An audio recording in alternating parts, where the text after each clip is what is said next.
اب ظاہر ہے اب کسی ذات سے محبت ہے تو اس محبت کا اظہار بھی کیا جائے گا، لیکن یہ بات یاد رکھیں کہ محبوب کے جس سے محبت کی جا رہی ہے اس کے مرتبے کے لحاظ سے محبت کا اظہار ہوتا ہے، یعنی ہر ایک کے ساتھ محبت کا اظہار ایک ہی طرح کا ہو، ہر ایک کے ساتھ محبت کے اظہار کا انداز ایک ہی ہو، ایسا نہیں ہوتا۔ مثال کے طور پر والدین اپنے بچوں سے محبت کرتے ہیں، تو کوئی شخص اگر اپنے بچے سے کس طرح محبت کا اظہار کرتا ہے، کس طرح کرتا ہے، ہم سب جانتے ہیں کہ بچوں سے محبت کا اظہار کس طرح کیا جاتا ہے، لیکن وہی بندہ اپنے استاد سے بھی محبت کرتا ہے، لیکن استاد سے محبت کے اظہار میں کیا وہ انداز اختیار کرے گا جو اپنے چھوٹے بچوں کے ساتھ اختیار کرتا ہے؟ نہیں۔ والدین سے بھی محبت کرتا ہے، لیکن کیا محبت کے اظہار میں، والدین کے سامنے محبت کے اظہار میں وہ انداز اختیار کرے گا جو انداز اپنے بچوں سے محبت کے اظہار میں اختیار کرتا ہے؟ نہیں کرے گا۔ اگر وہ کرے گا تو وہ بے ادبی کہلائے گی کہ بھئی ایک بچے کو جس طرح آپ بہلاتے ہیں، پھسلاتے ہیں اور بوسے دیتے ہیں، مٹھائیاں دیتے ہیں، چاکلیٹس دیتے ہیں، اگر اس طرح محبت کا اظہار آپ اپنے استاذ کے ساتھ یا والدین کے ساتھ کرنے لگ جائیں تو یہ بے ادبی کہلائے گی۔ کیوں؟ جو آپ نے یہاں پر محبوب کے مقام کا لحاظ نہیں رکھا۔ دو چیزیں ہیں، دو بنیادیں ہیں، جن دو بنیادوں پر ہی یہ طے ہوتا ہے کہ محبت کا اظہار کس طرح ہو۔ ایک ہے محبوب کا مقام و مرتبہ، جس سے محبت کی جا رہی ہے اس کے مقام اور مرتبے کو دیکھتے ہوئے محبت کے اظہار کا انداز اختیار کیا جائے گا۔ جس طرح بچہ ہے اس کے ساتھ جو انداز اختیار کیا جا رہا ہے وہ والدین کے ساتھ نہیں کیا جائے گا، کیونکہ والدین کا مقام اور مرتبہ دوسرا ہے۔ استاذ کے ساتھ وہ انداز اختیار نہیں کیا جائے گا کیونکہ استاذ کا مرتبہ و مقام دوسرا ہے، وہاں پر دوسرا انداز اختیار کرنا ہوگا محبت کے اظہار کا، چونکہ مقام و مرتبے میں ڈفرینس ہے۔ تو ایک بنیاد تو یہ ہے۔ دوسری بنیاد محبوب کی پسند اور ناپسند کا لحاظ رکھا جاتا ہے، جس سے محبت کا اظہار کیا جا رہا ہے اس کی پسند اور ناپسند کا لحاظ رکھنا بھی بہت ضروری ہے۔ مثال کے طور پہ اگر کوئی شخص کسی سے محبت کرتا ہے، کیا اس کے سامنے تحفے اور ہدیے میں ایسی چیز پیش کرے گا جو اس محبوب کو پسند نہیں ہے؟ کرے گا ایسا؟ نہیں کرے گا۔ اگر ایسا کرتا ہے تو یا تو وہ بے وقوفی کر رہا ہے یا یہ کہ جو ہے وہ مذاق اڑا رہا ہے۔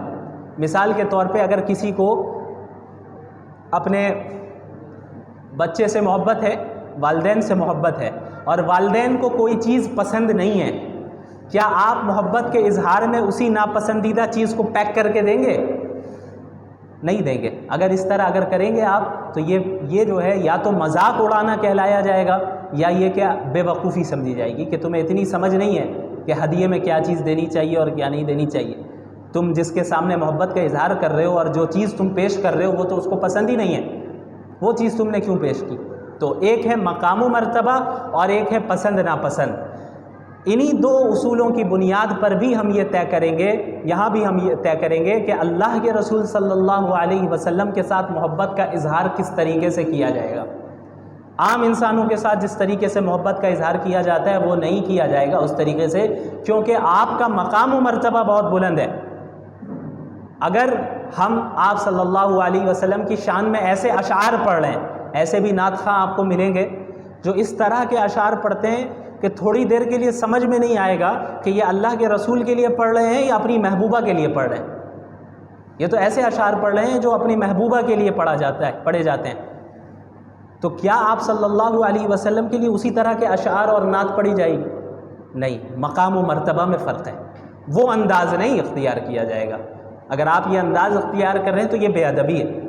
دوسری چیز، آپ صلی اللہ علیہ وسلم کی پسند اور ناپسند کا لحاظ رکھنا محبت کے اظہار کرتے وقت۔ رسول اللہ صلی اللہ علیہ وسلم نے فرمایا کل بدعت ضلالہ وکل ضلالۃ فی النار، کہ ہر دین میں ہر بدعت، ہر انوویشن گمراہی ہے اور ہر گمراہی جہنم میں لے جائے گی۔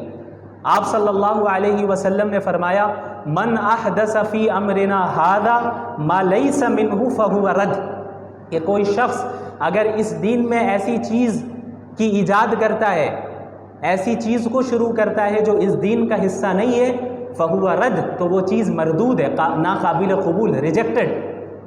اللہ کے نبی نے بدعت کو پسند نہیں کیا۔ بدعت کہتے کسے ہیں؟ بدعت ہر اس چیز کو کہتے ہیں جسے دین سمجھ کر کیا جائے، ثواب سمجھ کر کیا جائے اور اسے لازم سمجھا جائے، یعنی ہر سال اس کا التزام کیا جائے، ہمیشہ اس کو کیا جائے، بار بار دہرایا جائے، ریپیٹ کیا جائے۔ ایک ایسا عمل جس کو دین سمجھ کر کیا جائے اور اسے اس کا التزام کیا جائے، یعنی اسے ریپیٹ بھی کیا جائے بار بار، حالانکہ وہ چیز اللہ کے نبی اور صحابہ نے نہیں کی ہے، تو وہ چیز بدعت بن جاتی ہے۔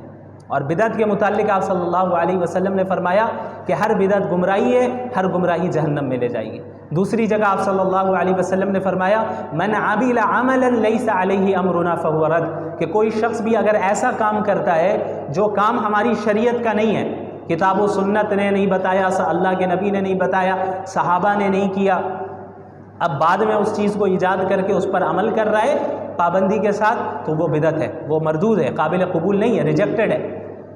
تو اللہ کے نبی صلی اللہ علیہ وسلم سے محبت کا جو ہم اظہار بھی کریں گے وہ بدعت کے ساتھ نہیں کریں گے، کیونکہ یہ آپ صلی اللہ علیہ وسلم کی ناپسندیدہ چیز ہے۔ اگر بدعت کو ایجاد کر کے ہم اللہ کے نبی کے سامنے محبت کا اظہار کرنے کا دعویٰ کر رہے ہیں تو یہ ایسا ہی ہے کہ کوئی اپنے محبوب کے سامنے ایسا تحفہ لے جا کر پیش کر دے جس چیز سے وہ نفرت کرتا ہے یا کرتی ہے۔ یہ ایسا ہی ہے، جس طرح مذاق اڑانا وہ کہلائے گا، اسی طرح یہ بھی مذاق اڑانا کہلائے گا۔ ہمارے معاشرے میں کس طرح کی بدعات اور خرافات ربیع الاول میں لوگ کرتے ہیں ہم سب جانتے ہیں۔ بڑے افسوس کی بات ہے کہ ایسی ویڈیوز بھی آتی ہیں علیاذ باللہ جس میں یہ دیکھا جا رہا ہے کہ کیک کاٹ رہے ہیں اور کہہ رہے ہیں ہیپی برتھ ڈے، اور کرنے والے، اس سے بڑے افسوس کی بات یہ ہے کہ کرنے والے داڑھی ٹوپی والے، کوئی داڑھی کٹوانے والا نہیں ہے، وہ ہیں جو اپنے آپ کو پیر کہلاتے ہیں، وہ ہے جو اپنے آپ کو بزرگ کہلواتے ہیں، وہ یہ حرکت کر رہے ہیں۔ کیا یہ رسول اللہ صلی اللہ علیہ وسلم کے شایان شان ہے؟ کیا یہ محبت کا اظہار ہے یا رسول اللہ صلی اللہ علیہ وسلم کی شخصیت کا مذاق اڑانا ہے؟ ظاہر ہے مذاق اڑانا ہے۔ اللہ کے نبی صلی اللہ علیہ وسلم نے فرما دیا کہ اے مسلمانوں، اللہ نے مشرکین کی عیدوں کے بدلے تمہیں ان سے بہتر 2 عیدیں دی ہیں، ایک عید الفطر اور ایک عید الاضحیٰ۔ اب ہم اپنی طرف سے ایک نئی عید بنا لیں اور ایک بدعت بنا لیں اور یہ کہیں کہ ہم رسول اللہ سے محبت کا اظہار کر رہے ہیں، تو بدعت کے ذریعے محبت کا اظہار کرنا یہ مطلوب انداز ہے یا رسول اللہ کے دین کا مذاق اڑانا ہے؟ آپ تو فرما کر گئے کہ اس دین میں کوئی حذف و اضافہ نہیں ہو سکتا۔ اللہ رب العالمین نے کیا فرمایا؟ الیوم اکملت لکم دینکم واتممت علیکم نعمتی، آج ہم نے دین کو مکمل کر دیا ہے۔ تو جب یہ آیت نازل ہوئی دین مکمل، اب دین مکمل ہونے کا کیا مطلب ہے؟ اب نہ دین کے کسی ایک چیز کو حذف کیا جا سکتا ہے، نہ ہٹایا جا سکتا ہے، نہ ایڈ کیا جا سکتا ہے۔ حکومت کہتے رہے کہ قرآن کی فلاں فلاں آیت کو ہٹا دو، لوگ کہتے رہے فلاں فلاں آیت کو ہٹا دو، حکومت کہتی رہے کہ فلاں فلاں حکم کو منسوخ کر دیا گیا، ختم کر دیا گیا، 3 طلاق کو نہیں مانا جائے گا، ہوگا ہی نہیں، کہتی رہے، اس سے کوئی فرق نہیں پڑے گا، دین تو چینج نہیں ہونے والا، کیونکہ دین مکمل ہو چکا ہے، دین مکمل ہو چکا ہے، نہ اس میں کوئی اضافہ ہوگا، نہ اس میں کوئی چیز حذف کی جا سکتی ہے، ختم کی جا سکتی ہے۔ تو آپ صلی اللہ علیہ وسلم سے محبت کا جب ہم اظہار بھی کر رہے ہیں تو یہ یاد رکھیں کہ بدعت کی شکل نہ ہو، بدعت کا طریقہ نہ ہو۔ ہاں، رسول اللہ صلی اللہ علیہ وسلم کی سیرت کے متعلق اس طرح کے پروگرامز کرنے کی بالکل گنجائش ہے، ربیع الاول میں کیا جائے اور اس کے علاوہ بھی کیا جائے، صرف ربیع الاول میں بھی محدود نہ ہو، اور کوئی مخصوص تاریخ نہ بنا لی جائے کہ بس اس تاریخ کو کر رہے ہیں تو ہر سال اسی تاریخ میں کریں گے، یہ بھی نہ ہو، کبھی آگے کبھی پیچھے۔ آپ ایک چیز یہ بھی ذہن میں رکھیں کہ رسول اللہ صلی اللہ علیہ وسلم کی ولادت کی جو تاریخ ہے اس میں علماء کے درمیان اختلاف ہے، کوئی ایگریڈ اپون مسئلہ نہیں ہے، یہ مختلف اقوال ہے۔ بعض علماء کی رائے ہے کہ 2 ربیع الاول کو ولادت ہوئی، بعض کی رائے ہے کہ 9 کو ہوئی، بعض کی رائے ہے 8 کو ہوئی، بعض کی 12 کی ہوئی۔ تو سب کے پاس ایک چونکہ تاریخی واقعہ ہے، اس پہ چند قرائن کو دیکھتے ہوئے اندازے لگائے گئے ہیں کہ ہو سکتا ہے اس میں ہوا ہو سکتا ہے اس دن ولادت ہوئی ہو، تو کسی ایک تاریخ کے متعلق حتمی طور پہ تو کہا ہی نہیں جا سکتا کہ 100% یہی ہے۔ اور محققین جو ہیں، جو ریسرچ اسکالرز ہیں، ان کے نزدیک جو زیادہ راجح ہے وہ یہی ہے کہ 9 ربیع الاول کو ولادت ہوئی ہے، زیادہ راجح۔ ایسے بھی علماء ہیں جنہوں نے یہ کہا کہ 8 زیادہ پریفرڈ ڈیٹ ہے۔ اور ابھی آپ دیکھیں گے کہ چند سالوں پہلے ہی 12 تاریخ تو 12 وفات کے نام سے جانی جاتی تھی کہ آپ صلی اللہ علیہ وسلم کی وفات 12 ربیع الاول کو ہوئی ہے. ولادت کے مسئلے میں زیادہ اختلاف ہے. اور لیکن پھر اس طریقے سے ساری چیزیں تبدیل ہوئی کہ لوگوں کے ذہن میں یہ بات بٹھا دی گئی کہ بھئی یہ بھی ایک عید ہے، عید کی طرح اسے منایا جائے. حالانکہ یہ بات غلط ہے، درست نہیں ہے. تو اللہ کے رسول صلی اللہ علیہ وسلم کی سیرت کے تذکرے کی تو مکمل گنجائش ہے، لیکن اس دن کو عید کی طرح منانا یہ درست نہیں ہے. کہنے والے یہ کہتے رہے کہ کیا تمہیں محبت نہیں ہے؟ یہ محبت ہی ہے جو ہم دین میں بدعت نہیں پیدا کر رہے ہیں. محبت ہی ہے اللہ کے نبی صلی اللہ علیہ وسلم سے، تبھی ہم بدعت نہیں پیدا کرنا چاہتے دین میں، اللہ کے نبی کی اتباع کرنا چاہتے ہیں.